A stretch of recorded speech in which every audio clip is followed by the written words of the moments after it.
Greetings from the road to 50 million. I'm this guy here. He's looking out down the road, right? I love this picture. You can't see all of it, and it's a fellow looking out over a big road, a long road, and it's a beautiful picture. Today I wanted to ask a question. Yesterday we talked about barriers, the things we allow to get in our way, and that maybe prevent us, or we think they do, from getting where we're trying to go. Barriers. Today is just a question. What if I fail?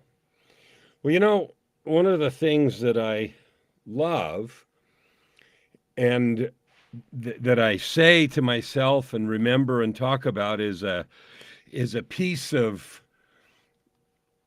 um, a quote from an ad campaign that Apple did, Think Differently. And there's an interesting story behind this quote.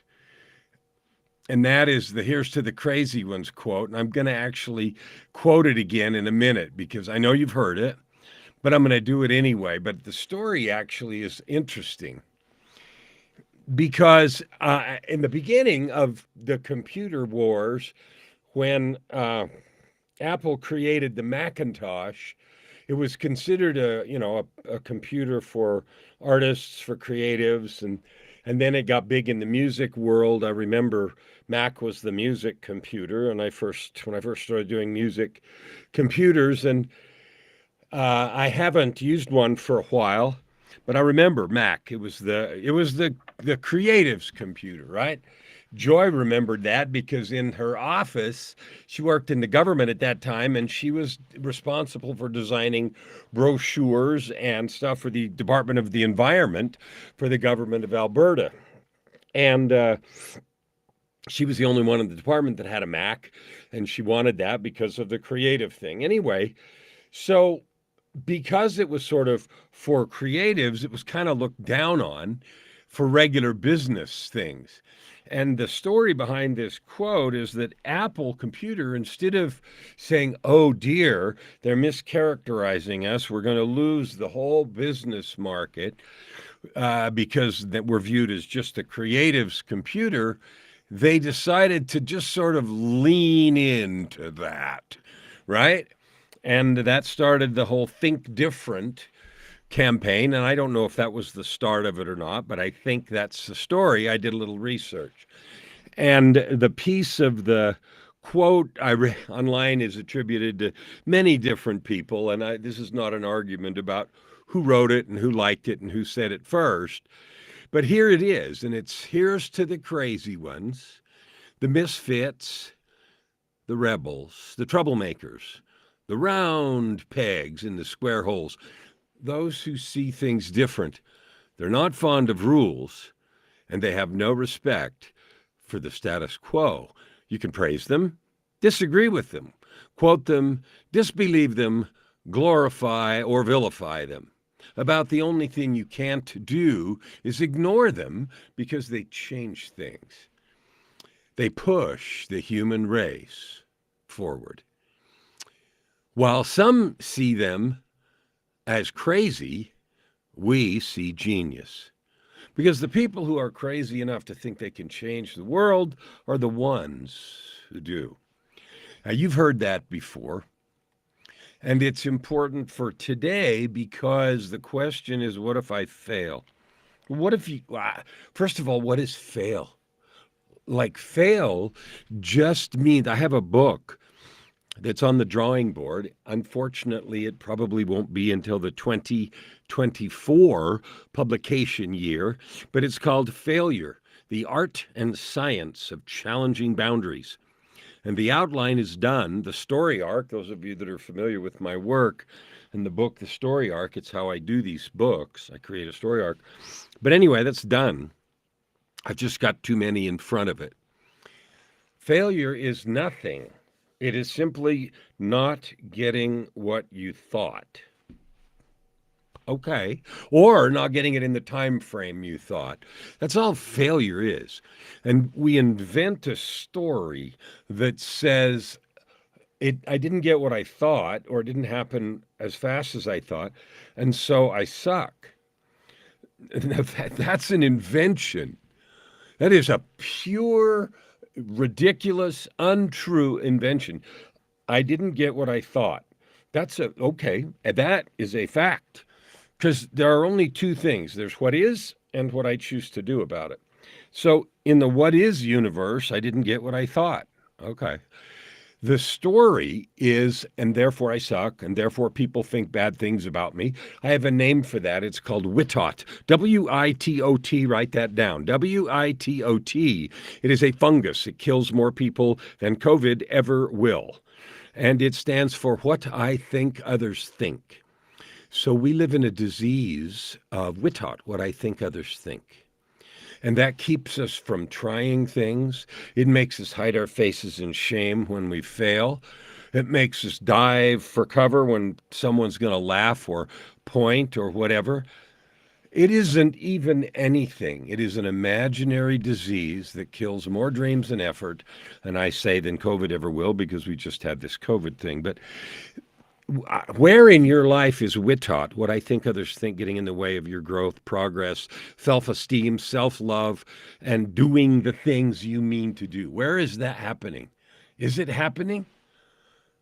Isn't it time to stop? I mean, today's what is it, the 30th of January, December? Tomorrow is my sister's birthday. She's a beautiful soul. She's 4 years older than I. Tomorrow she's going to be 71, I think. And bless her soul. She's been a teacher. She was a university professor and now is retired, of course, and is still doing good for other people. She's adding good to the world in her way. So here's the question. What if I fail? Well, what if you do? Let's reframe that. What if I don't get what I thought?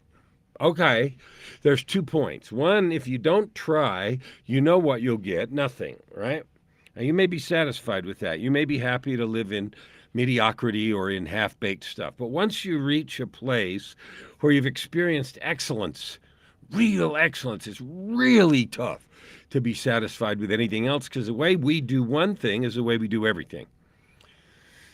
So, if fear of failure keeps you from starting, then you're settling. You're settling for what's easy and obvious.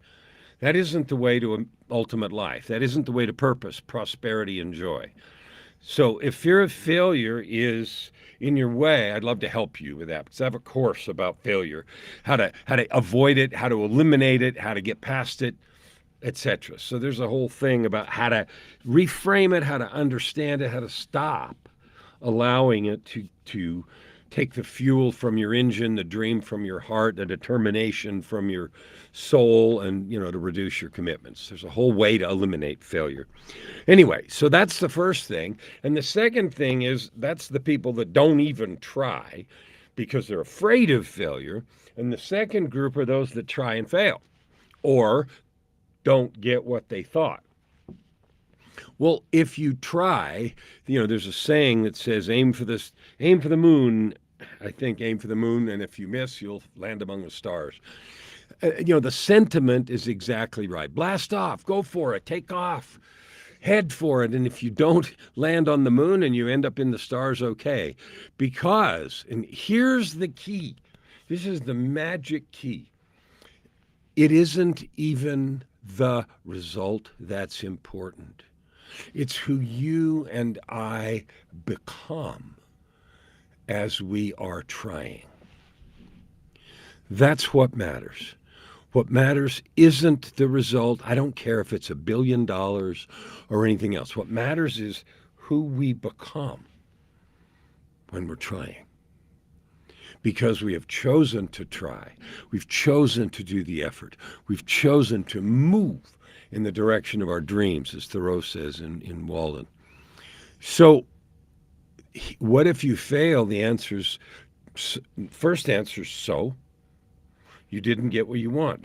You became something in the effort. And the second thing is the old adage, if at first you don't succeed, try again. Then take what you learned, take what you now know, and go again. Because like I said, the act of doing is the power. the choice to move forward. So we're a couple of days away from New Year. Somebody asked me yesterday, and I get asked this all the time. I had a couple of lunch club meetings yesterday and then one this morning. If you don't know what lunch club is, ask me. It's a fabulous way to meet people, cool people from all over the world. The guy I talked to this morning was in Turkey and in Istanbul. Ooh, it was cool. And he was working on some artificial intelligence stuff to help people learn and to land new jobs. And he said 75% of his work is in Turkey and 25% is now global. And so he's having a big impact. And I think he's in his early 30s, an engineer.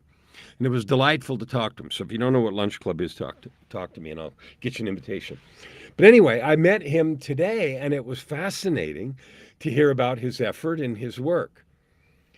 He is a person who's doing. We're getting ready to start the new year. And I don't know if you set New Year's resolutions or not. I don't even care. My year started October 14th. So we're 2.5 months into my year already. And you know my goal. I only have one. The one goal for this year is I'm going to help 50 million people to discover and serve with their divine gifts, to dare greatly. Somebody asked me yesterday, what do you do, Kellen? And I said, I help motivated visionaries turn their dreams into reality. That's what I do. I am a catalyst. I help people that are determined to do something to get there, to find the courage, to find the insight, to keep going when they fall. That's what I do, and that's what I love to do, and that's what my goal of 50 million is about. I'm going to help 50 million people discover their gifts and then serve with them. Along the way, they may turn it into a business. They may make $1 million or 2 or 10. It's so easy to make money. Money is nothing more than the transference of value, and money follows value. So you are valuable intrinsically. Everything you know how to do is valuable. The only thing that's in the way between you and some pile of cash is turning what you have, which is valuable, into a product people can buy. That's all that's missing. And the way to do that is well known. How to create products is well known. How to reach your audience is well known. The thing that gets in the way of more people than anything else, more people. I mean, the thing that gets in the way of more money, more success, and more all of that good stuff than anything else is the fear of failure. I'm not good enough. It won't work. So I won't try. I'll start tomorrow, start tomorrow, start tomorrow. Now, New Year's is 2 days away. Start yesterday. I started October 14th. Somebody yesterday asked me how I'm going to measure my 50 million. I don't know yet. I mean, I've got podcast downloads and watch times on this and YouTube, and I've got some metrics. Okay. And I'm just starting a new thing. Oh, hey, there's a new thing coming. LA Talk Radio. I want you to Google that. LA Talk Radio.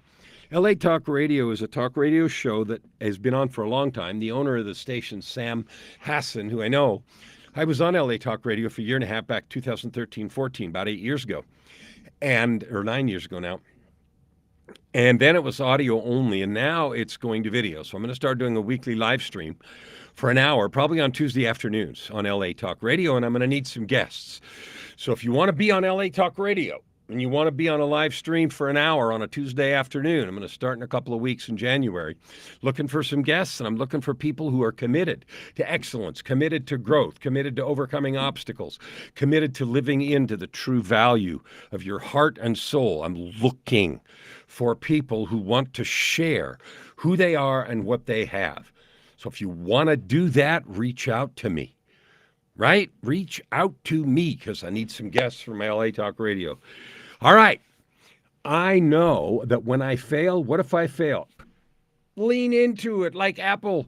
Lean into it like that thing I read. With all your heart and all your soul. Get up. Go again. I don't care what happens, and nobody cares. And so that whole disease of what I think others think, burn it. We'll see you tomorrow on the road